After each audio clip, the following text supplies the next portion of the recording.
যে নারী 5টি কাজ করবে সে 8টা জান্নাতের যে কোনো দরজা দিয়ে প্রবেশ করতে পারবে। সুবহানাল্লাহ। আমরা মুখের কথা না, হাদিসের মাধ্যমে জেনে নেই।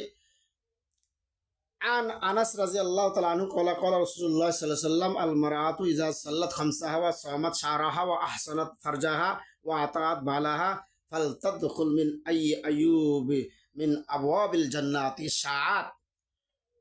আনাস রাদিয়াল্লাহু তাআলা হতে বর্ণিত, তিনি বলেন রাসূল সাল্লাল্লাহু আলাইহি ওয়াসাল্লাম বলছেন, কোন নারী যদি 5 ওয়াক্ত সালাত আদায় করে এবং রমজান মাসের সিয়াম সাধনা করে, রোজা রাখে এবং লজ্জাস্থানের হেফাজত করে, অর্থাৎ পর্দা করে, অর্থাৎ স্বামী ছাড়া অন্য কেউ যেন তার অঙ্গ দেখতে না পায়, তারপরে স্বামীর আনুগত্য করে, অর্থাৎ স্বামীর বাধ্যগত থাকে, স্বামী যা বলে তাতে খুশি থাকে, যা দেয় তাতে খুশি থাকে, তখন সে জান্নাতের যে কোনো দরজা দিয়ে প্রবেশ করতে পারবে। সুবহানাল্লাহ।